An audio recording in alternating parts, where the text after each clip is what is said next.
Road, canals, rural development,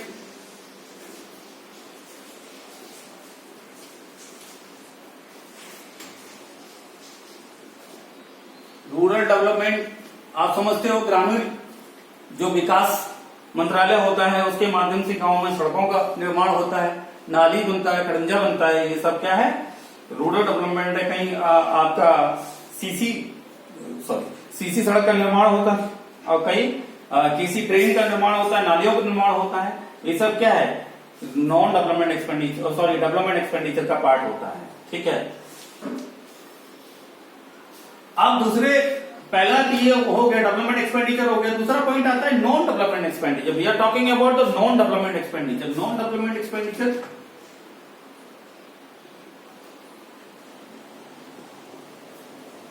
non development expenditure गैर विकासात्मक कार्य। गैर विकासात्मक कार्य कैसे होंगे? गैर विकासात्मक कार्यों में क्या क्या आता है? Including the expenditure on administration, मतलब प्रशासन के ऊपर किया गया व्यय गैर विकासात्मक है। और सरकार ने इसको डिफेंस को भी गैर विकासात्मक कार्य के रूप में लिया है। कलेक्शन ऑफ टैक्स, वो मैं अभी थोड़ी देर पहले आपको बताया था कि कलेक्शन ऑफ टैक्स, 1 करोड़ रुपए का आपने टैक्स का कलेक्शन किया, 1 करोड़ रुपए का टैक्स का कलेक्शन आपने किया है। ठीक है। जब 1 करोड़ रुपए का टैक्स का कलेक्शन किया है तो 20 लाख कम से कम उसका एक्सपेंडिचर होगा। कितना? 20 लाख रुपए। अब जो 20 लाख रुपए, लेकिन सरकार को कितना प्राप्त हो रहा है? 80 लाख। और ये 20 लाख कहां चला गया? इसी को तो डेड वेट लॉस कहते हैं, जो सरकार को प्राप्त नहीं हुआ। मतलब ऐसा व्यय जिसको कहीं एक्सपेंडिचर देखने को नहीं मिलता, मतलब उससे कोई विकासात्मक कार्य देखने को नहीं मिलते हैं। इंटरेस्ट ऑन लोन्स, जो हमने अमेरिका से, जैसे जस्ट लाइक अमेरिका से, या हम ये समझें कि IMF से जो लोन लिया हुआ है उसका हम पेमेंट करना है। ठीक है। तो क्या होगा? इंटरेस्ट पेमेंट करना पड़ेगा। या आप ये समझो, आपके घर में किसी ने अगर ऋण लिया है, ठीक है, किसी से पड़ोसी से लिया है, तो कई बार हम ब्याज पे देते हैं। ठीक है। जब ब्याज पे देते हैं तो उनके लिए भी हमको इंटरेस्ट पेड करना पड़ता है। इंटरेस्ट प्लस आपको प्रिंसिपल अमाउंट। जैसे फॉर एग्जांपल, और ये ऐसे समझ लीजिए इसको कि आप अपने घर बनाने के लिए होम लोन लिया जाता है ना, प्रिंसिपल प्लस इंटरेस्ट दोनों चीजें उसमें आता है। जब EMI आता है तो दोनों चीजें आती है। लेकिन जब इंटरेस्ट पेमेंट करते हैं तो उसका कोई नॉन डेवलपमेंट एक्सपेंडिचर का पार्ट होता है। और ओल्ड एज पेंशन, जितना भी वृद्धावस्था पेंशन जाता है, तो क्या जो ओल्ड एज लोग होते हैं सरकार के लिए कोई काम करते हैं क्या? 80 साल का आदमी या 75 साल का व्यक्ति कोई वहां पेंशन अगर प्राप्त कर रहा है तो सरकार के लिए कोई काम नहीं कर रहा। ठीक है। That is also part of the non development expenditure. ये भी गैर विकासात्मक कार्यों का ही एक हिस्सा है, पेंशन है। ठीक है। ये सब हम नॉन डेवलपमेंट एक्सपेंडिचर का पार्ट में शामिल करते हैं। अब हम देखते हैं कि बजट डेफिसिट क्या होता है। बजट डेफिसिट क्या होता है? Budget deficit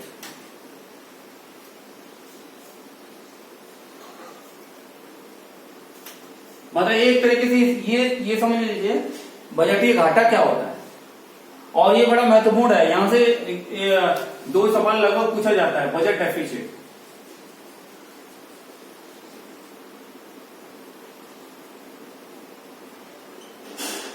budget deficit budget deficit में हम चर्चा करेंगे। प्राइमरी डेफिसिट क्या होता है? 3 तरीके का हम यहाँ चीजें देखने को मिलेंगी। पहले तो ये समझना बहुत जरूरी है कि डेफिसिट क्या होता है, घाटा क्या होता है। तो घाटे से मेरा तात्पर्य यह है जब आय और व्यय में ये देखा जाता है कि व्यय ज्यादा है और आय कम है, उसको ही घाटा कहते हैं। और इन सब को घाटे को पूरा करने के लिए सरकार जिस प्रक्रिया को अपनाती है उसको कहते हैं डेफिसिट फाइनेंसिंग, हीनार्थ प्रबंधन।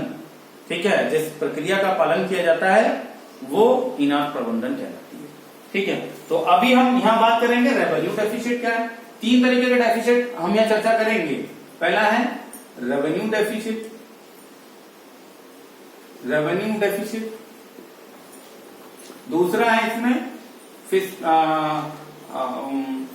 Fiscal deficit, fiscal deficit. तीसरा पॉइंट है इसमें प्राइमरी डेफिसिट।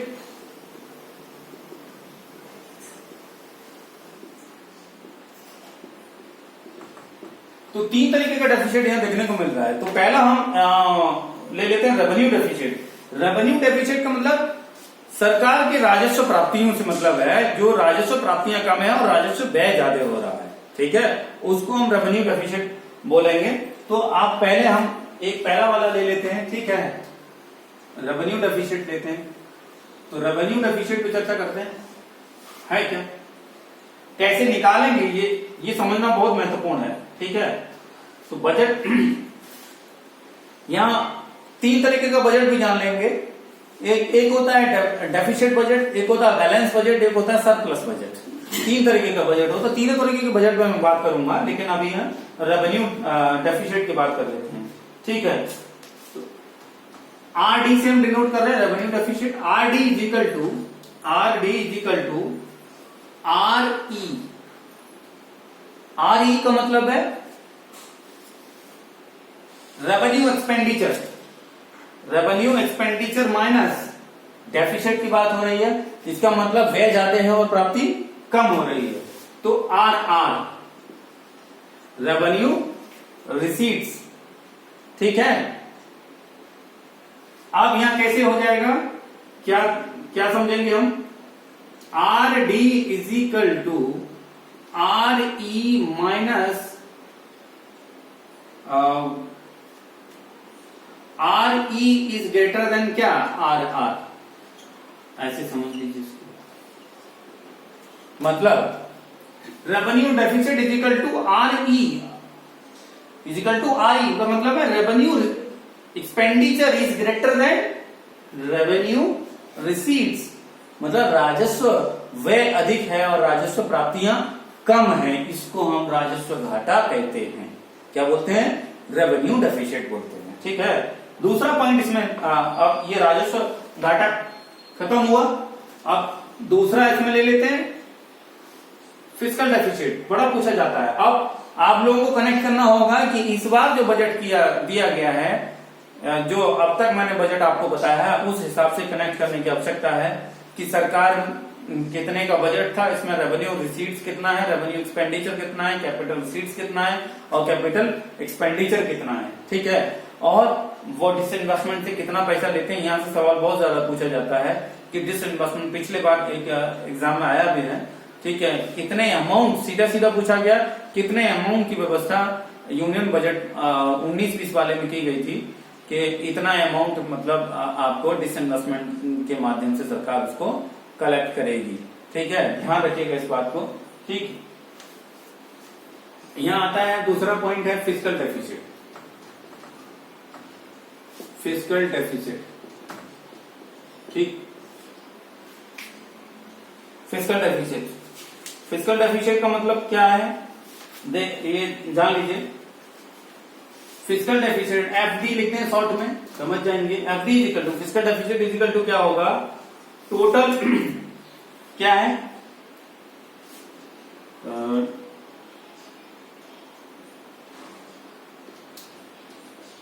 टोटल, और हम कह सकते हैं क्या, बजट एक्सपेंडिचर, बजट एक्सपेंडिचर, ठीक है। बजट एक्सपेंडिचर को आप शॉर्ट में बीई समझ लीजिए, ठीक है, बजट एक्सपेंडिचर, ठीक है। बीई इज इक्वल टू हम क्या, बीई माइनस करना है बीआर, बजट रिसीट्स, मतलब budget expenditure minus budget receipts, ठीक है। तो अब इसमें क्या क्या शामिल होगा, इसमें क्या क्या शामिल हो गया, बजट एक्सपेंडिचर में ध्यान रखिए, जब मैं आपको लास्ट वहीं लेके जाना चाह रहा हूं, ये रेवेन्यू एक्सपेंडिचर बताया था। एक्सपेंडिचर का अगर बात करेंगे, पूरा बजट की बात कर रहा है, बजट एक्सपेंडिचर की बात कर रहा है, तो रेवेन्यू एक्सपेंडिचर था, कैपिटल एक्सपेंडिचर था। तो यहां दोनों इसमें क्या आ गया, रेवेन्यू एक्सपेंडिचर भी आ गया और कैपिटल एक्सपेंडिचर भी आ गया, दोनों चीजें यहाँ शामिल हो गई हैं। ठीक है, अब उनमें से इसको माइनस कर देंगे। ठीक, जो हमारा बजट रिसीट्स है। और बजट रिसीट्स क्या है? बजट रिसीट्स में दो चीजें मैंने बताई थी आपको कि एक तो रेवेन्यू रिसीट्स बताया है, ठीक है, प्लस क्या है? कैपिटल रिसीट्स भी है। ठीक है, दोनों चीजें हैं, जैसे ऊपर दोनों चीजें हैं, या revenue expenditure plus capital expenditure. ठीक है, ऐसे ही यहां है रेवेन्यू रिसीट्स और कैपिटल रिसीट्स। ठीक है, तो रेवेन्यू रिसीट्स और कैपिटल रिसीट्स दोनों चीजें आ गई। Capital receipts other than borrowing,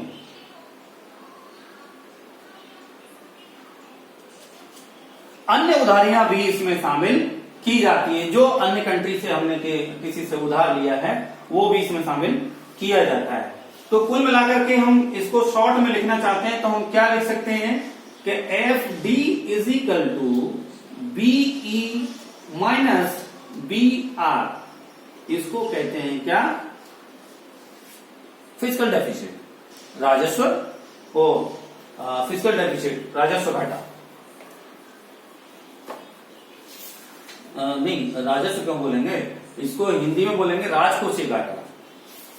अब तीसरा एक डेफिसिट और बचा है, केवल प्राइमरी डेफिसिट, जो और उसके बाद पूरा लगभग बजट हमारा खत्म हो जाएगा। आप फिर इस पे ये आपको वर्तमान वाले जो यूनियन बजट आया है 20-21 का, उससे अलाइड करके पढ़ना है। वो भी मैं बताऊंगा किस तरीके से आपको पढ़ना रहेगा। ठीक है, तो एक पूरा टॉपिक आज हमारा खत्म हो जाएगा। एक बचा हुआ है क्या? Primary deficit. इनमें पूछा जाता है, वर्तमान में दे देगा आपको, ऑप्शन में रखेगा कि फिस्कल डेफिसिट कितना परसेंट चल रहा है अभी। 19-20 के बजट के अनुसार फिस्कल डेफिसिट का परसेंटेज सरकार ने कितना रखने का प्रयास किया है। ठीक है, उसमें कितना दिया गया है। ठीक, तो ये इसमें आपको पढ़ने को मिलेगा।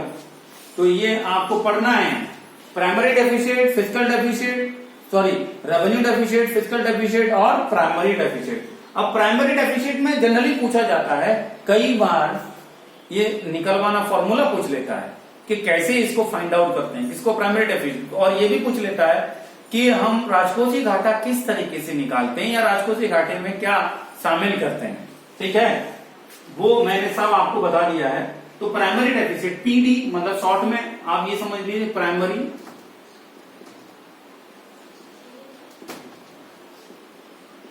डेफिसिट।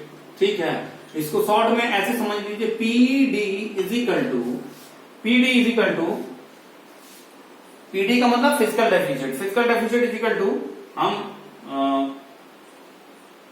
पीडी का मतलब primary deficit is equal to हम क्या करेंगे, एफ डी मतलब फिस्कल डेफिसिट, राजकोषीय घाटा। राजकोषीय घाटे में से क्या माइनस कर दें? Interest payment. इंटरेस्ट पेमेंट क्यों?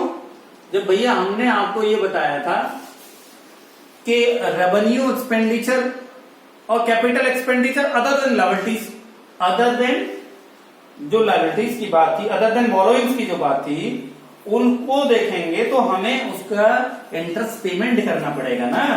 जब कहीं से पैसा उधार ले लिया, उसका इंटरेस्ट पेमेंट हमें करना पड़ेगा। इसीलिए इंटरेस्ट पेमेंट हो रहा है। किसमें से? एफडी में से। अगर केवल इंटरेस्ट पेमेंट निकाल देंगे, आईपी को माइनस कर दिया जाएगा, तो क्या निकल के आ जाएगा? ये निकल के आ जाएगा। तो मोटे तौर पे क्या कहा जा सकता है? PD is equal to F D minus IP. ये हमारा क्या हो जाता है? Primary deficit.